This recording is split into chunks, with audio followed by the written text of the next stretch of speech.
So what I could tell you is, if people find that hard to believe, I don't know what else to say except to tell them that I had no knowledge of this, of the planning, the execution, or anything about it. And that I first found out about it after it was over. And even then, what I was told was that it was a traffic study. And there was no evidence to the contrary until yesterday. That was Governor Christie in almost 2 hours of a news conference, January 9th. Now, there appears to be evidence, or at least charges, that there was evidence that Governor Christie knew about this lane closure. The official, the former Port Authority official who personally oversaw the lanes being closed on the George Washington Bridge, through his attorney, writes this, quote, "Evidence exists as well tying Mr. Christie to having knowledge of the lane closures." Continuing, during the period when the lanes were closed, contrary to what the governor stated publicly in a 2-hour press conference he gave immediately before Mr. Wildstein was scheduled to appear before the Transportation Committee. Now, just before the show tonight, Governor Christie's office released a statement saying this: Mr. Wildstein's lawyer confirms what the governor has said all along. He had absolutely no prior knowledge of the lane closures before they happened, and whatever Mr. Wildstein's motivations were for closing them to begin with. As the governor said in the December 13th press conference, he only first learned lanes were closed when it was reported by the press. And as he said in his January 9th press conference, he had no indication that this was anything other than a traffic study until he read otherwise the morning of January 8th. The governor denies Mr. Wildstein's lawyer's other assertions. So what about all of this? Let's bring in our panel. Syndicated columnist George Will, Julie Pace, White House correspondent for the Associated Press, and syndicated columnist Charles Krauthammer. Okay, George, interesting back and forth. Well, if there's any dynamite in here, it comes from 5 words we just heard Mr. Christie say. He knew nothing about this until after it was over.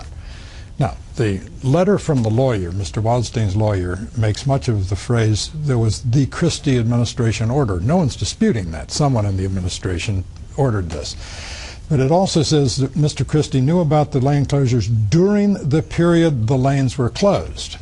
So that conflicts with the 5 words there. Mr. Christie's statement this afternoon then says he had no prior knowledge of the lane closures before they happened. This could be nothing more than an example of why you do not let people give 107-minute press conferences, because you're apt to come up with a formulation that makes you look more devious than you are. It goes on to say evidence exists, Julie. We don't see in this letter that Wildstein has the evidence, what the evidence is, but clearly he's cooperating or planning to. Well, that seems to be what we're supposed to read into this. Evidence exists. It seems like Wildstein is connected in some way to said evidence. Now, it is a whole lot easier to say that evidence is out there than to actually produce the evidence and connect it to what you think it means. And to George's point, if Christie did know that the lanes were closed during the period that they were closed, I think the key question is, what did he know? Did he just know that there were some lanes that were closed on a bridge, or did he know that someone in his administration ordered those lanes closed? So that's an unanswered question in this as well.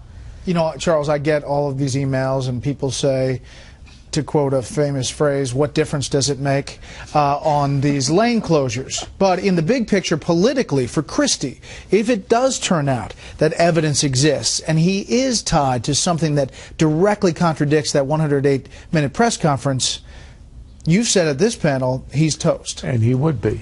Look, Christie has lived for almost a month, one email away from utter ruin. There could be an email. There's no evidence that there is. But there's a hint that there might be some email, some other piece of evidence that he knew. But not only that he knew, and that's what makes everything here Weasley. So what if he knew? Yes, it would contradict what he said, because he said, I didn't know until after. But, you know, everybody in New Jersey knew. He was on the news. The bridge was a mess. So knowledge isn't the issue. It is, did he order it? There's nothing in the letter that says that Christie had knowledge of how and why, or that he gave the order, or that he knew that the order had come out of his office. So that's the Weasleyness in the Wildstein letter. The Weasleyness in the Christie response is that he says, I had no prior knowledge, when we just heard him say that he didn't know during what was happening either, which is a little bit implausible. But I think what's so interesting about here is the timing.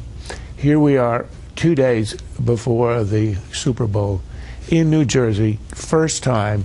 It's a place where Christie can appear on the scene, look like he's in charge, look as if he's got all this behind him, and the lawyer releases the letter precisely on the eve of the big day in order to ruin it.